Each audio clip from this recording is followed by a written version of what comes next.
শিক্ষার্থী বন্ধুরা, আশা করি সবাই ভালো আছো। এখন আলোচনা করব নবম দশম গণিত সপ্তম অধ্যায়ের 7.1 অনুশীলনীর 3 নং প্রশ্ন নিয়ে। এখানে একটি ত্রিভুজ অঙ্কনের কথা বলা হয়েছে, যে ত্রিভুজের ভূমি সংলগ্ন দুইটি কোণ দেওয়া আছে এবং শীর্ষ থেকে ভূমির উপর অঙ্কিত লম্বের দৈর্ঘ্য দেওয়া আছে। এই ত্রিভুজটি আমাদের আঁকতে হবে। তাহলে চলো আমরা জেনে নেই ত্রিভুজটি কিভাবে অঙ্কন করা যায়। প্রথমেই স্কেলের সাহায্যে লম্বের দৈর্ঘ্যের মাপটি আমরা নিয়ে নিব। এক্ষেত্রে লম্বের দৈর্ঘ্যের মাপটি নিব 5 সেন্টিমিটার এবং দুইটি কোণ নিব। দেখো, একটি কোণ নিব 65 ডিগ্রি, তাহলে এই কোণটা নিতে চাচ্ছি 65 ডিগ্রি।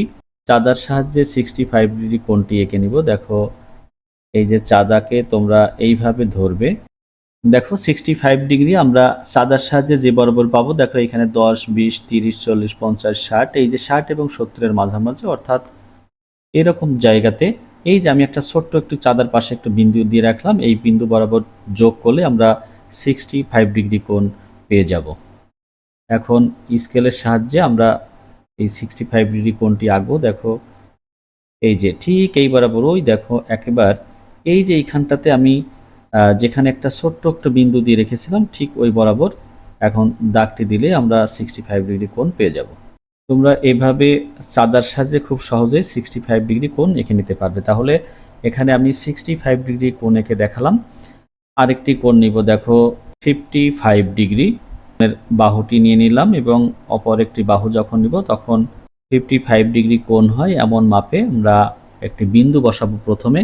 দেখো এই যে 50 এবং 60-এর মাঝামাঝি ঠিক এরকম জায়গায় 55 ডিগ্রি কোণটি হবে। আমরা একটি বিন্দু বসিয়ে রাখলাম। এবার স্কেলের সাহায্যে ঠিক 55 ডিগ্রি কোণ অঙ্কন করে নিব। দেখো এই যে এখানে যোগ করলে আমরা 55 ডিগ্রি কোণ পেয়ে যাব। তাহলে এবার পেন্সিল দিয়ে দাগ দিয়ে 55 ডিগ্রি কোণ অঙ্কন সম্পন্ন করলাম।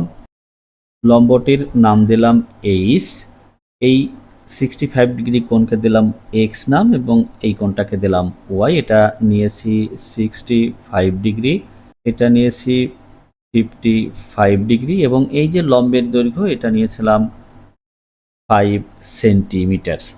এখন যে কোনো একটি রশ্মি নিব। দেখো এই যে একটি রশ্মি নিলাম, এই রশ্মিটির নাম দিলাম বিই।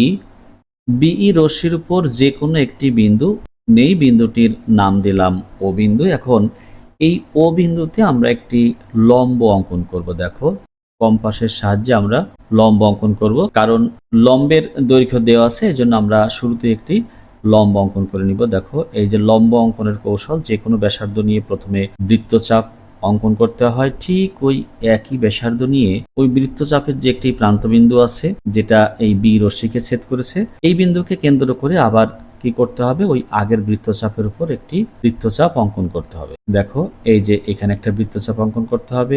এই কম্পাসটিকে আবার এই যে বৃত্তচাপ ছেদ করলো এই ছেদ বিন্দুতে ধরতে হবে, ধরে এই বৃত্তচাপের উপর একদম প্রথমে অঙ্কিত বৃত্তচাপের উপর আরো একটি বৃত্তচাপ আঁকতে হবে। এরপর দেখো ঠিক এই যে দুই বৃত্তচাপের মাঝামাঝি স্থানে একটি বৃত্তচাপ এবং কম্পাসটিকে এই যে এই বৃত্তচাপ দুটো যে বিন্দুতে ছেদ করেছিল এই বিন্দুতে স্থাপন করে ঠিক এই যে একটু আগে যে লাস্ট বৃত্তচাপটি আঁকা হয়েছে এই বৃত্তচাপের উপর আরো একটি বৃত্তচাপ অঙ্কন করতে হবে। এই যে বৃত্তচাপ অঙ্কন করলাম, তাহলে লম্ব আঁকার কাজ প্রায় শেষ বললেই হয়ে যায়। এখন স্কেল দিয়ে আমরা এটাকে যোগ করব। দেখো এই যে লম্ব আঁকাটি শেষ করলাম, এই লম্বের নাম দিলাম ওপি। এখন যে লম্বটি অঙ্কন করেছি এই লম্ব থেকে আমরা যে উচ্চতাটা দেওয়া ছিল এই উচ্চতার সমান করে একটা অংশ কেটে নিব। দেখো এই যে উচ্চতা আমাদের এইচ দেওয়া ছিল, এইচ এর মান ছিল 5 সেন্টিমিটার। জাস্ট এইটাকে ও বিন্দুর উপর নিয়ে এসে স্থাপন করব এবং ওপি থেকে ওই 5 সেন্টিমিটার বা উচ্চতার সমান করে আমরা একটা বৃত্তচাপ কেটে নিই। এই যে আমাদের বৃত্তচাপ কেটে নেওয়ার পর্ব শেষ। এখন এই বিন্দুটির নাম দিব আমরা কিউ। এখন কিউ বিন্দু দিয়ে বিই এর সমান্তরাল করে একটি সরলরেখা অঙ্কন করব। তো এই জন্য আমাদের কি করতে হবে, এখানে একান্তর কোণের সমান করে যদি আমরা একটা কোণ আঁকি অথবা অনুরূপ কোণের সমান করে কোণ আঁকি তাহলেই সমান্তরাল সরলরেখা পাওয়া যাবে। তাহলে দেখো আমরা এই যে এখানে যে 90 ডিগ্রি কোণ এঁকেছিলাম, এই 90 ডিগ্রি কোণের সমান করে এখন একটি কোণ এঁকে দিব কিউ বিন্দুতে, এবং এটা একান্তর কোণের মতো করে আমি একটু আঁকবো। ভালো করে দেখো, একান্তর কোণ, এই যে ওই একই ব্যাসার্ধ নিয়ে বৃত্তচাপ অঙ্কন করলাম। এবার এই দুটো, এই যে কোণের মধ্যবর্তী যে স্থানটুকু এর সমান ব্যাসার্ধ নিতে হবে। ভালো করে দেখো, এই যে দেখো ঠিক এই যে এইটুকু সমান ব্যাসার্ধ নিলাম। ব্যাসার্ধ নিয়ে এখন কি করব, এই যে এখান থেকে কেটে নিব। দেখো এই যে বৃত্তচাপটি কেটে নিলাম। এখন দেখো স্কেল দ্বারা যোগ করে দিলেই আমরা সমান্তরাল সরলরেখাটি পেয়ে যাব। এই সমান্তরাল সরলরেখাটির একটি নাম দিব। মনে করলাম এই সরলরেখাটির নাম এস টি। এটা কার সমান্তরাল করে আঁকলাম, এটা বিই এর সমান্তরাল করে অঙ্কন করেছি। এখন আমাদের ম্যাক্সিমাম কাজ প্রায় শেষ। এখন কোণের সমান করে কোণ আঁকতে হবে। দেখো আমরা ও কিউ যে নিয়েছিলাম এইচ এর সমান করে, জাস্ট এখানে একটু লিখবো এইচ। এবার কিউ বিন্দুতে কোণ এক্স এর সমান করে কোণ আঁকবো। একটু ভালো করে খেয়াল করো, এই যে কোণ এক্স নিয়েছিলাম 65 ডিগ্রি। এখন কম্পাসের সাহায্যে দেখো যে কোনো ব্যাসার্ধ নিয়ে একটি বৃত্তচাপ অঙ্কন করব। ঠিক ওই ব্যাসার্ধ নিয়েই এই যে কিউ বিন্দুকে কেন্দ্র করব, কেন্দ্র করে এস কিউ বাহুর সাথে আমরা কোণটি অঙ্কন করব। তাহলে এই যে বৃত্তচাপ অঙ্কন করে নিলাম। এবার এক্স কোণের দুই বাহুর মধ্যবর্তী অংশের মাপটুকু নেব। দেখো এই যে কম্পাসের সাহায্যে খুব সুন্দরভাবে মাপটি নিতে হবে।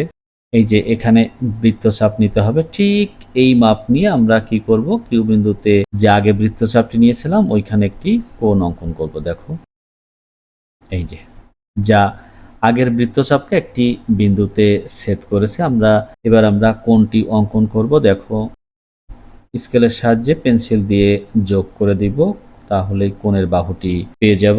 এখানে এই কোণটি যে এঁকেছি, এই কোণটি হলো এক্স কোণের সমান করে এঁকেছি। মনে করলাম এটার নাম সি। অর্থাৎ এই কিউ বিন্দুতে কোণ এক্স এর সমান করে আমরা এস কিউ সি অঙ্কন করেছি। এই কিউ সি রেখাংশ বিই কে সি বিন্দুতে ছেদ করেছে। এখন কিউ বিন্দুতে আরো একটি কোণ আঁকবো ওয়াই কোণের সমান করে, এটা কিউটি বাহুর সাথে অঙ্কন করব। দেখো এই যে কম্পাসটিকে ওয়াই কোণের উপর স্থাপন করলাম, যে কোনো ব্যাসার্ধ নিয়ে বৃত্তচাপ অঙ্কন করলাম। এবার এইটাকে কিউ বিন্দুতে স্থাপন করলাম পেন্সিল কম্পাসটিকে। এবার কিউটি বাহু থেকে বৃত্তচাপ অঙ্কন শুরু করব। দেখো এই যে বৃত্তচাপটি আমাদের অঙ্কন হলো। এবার এই যে ওয়াই কোণের যে বাহু দুটো ছিল, বাহু দুটোর মধ্যবর্তী যে জায়গাটুকু, এইখানের ব্যাসার্ধ নিতে হবে আমাদের। এই যে দেখো এবার এইখানে একটি বৃত্তচাপ নিব। এই ব্যাসার্ধটুকুর সমান নিয়ে আমরা কিউ বিন্দুতে যে বৃত্তচাপ এঁকেছিলাম কিউ বিন্দুকে কেন্দ্র করে, ওই বৃত্তচাপের উপর এখন আরো একটি বৃত্তচাপ আমরা অঙ্কন করব। এই যে বৃত্তচাপটি অঙ্কন করলাম। এখন স্কেল দ্বারা যুক্ত করলে আমরা কোণের তথ্যটা পেয়ে যাব। দেখো স্কেল দ্বারা এখন যুক্ত করব। এই যে দেখো কোণের বাহুটি এঁকে দিলাম। এবার এইখানে ওয়াই কোণের সমান করে আমরা কোণ অঙ্কন করেছি, তাহলে ওয়াইটা লিখবো। ওয়াই কোণের সমান করে টি কিউ ডি অঙ্কন করেছি। তাহলে এই কিউ ডি রেখাংশ এটা বি কে একটি বিন্দুতে ছেদ করেছে, বিন্দুটির নাম হলো ডি। তো তথ্যগুলো দিয়ে আমরা যে ত্রিভুজটি অঙ্কন করলাম, এই ত্রিভুজটির নাম কিউ সি ডি। তাহলে আমরা এখন একটু দেখব কিভাবে ত্রিভুজটি সঠিক হলো।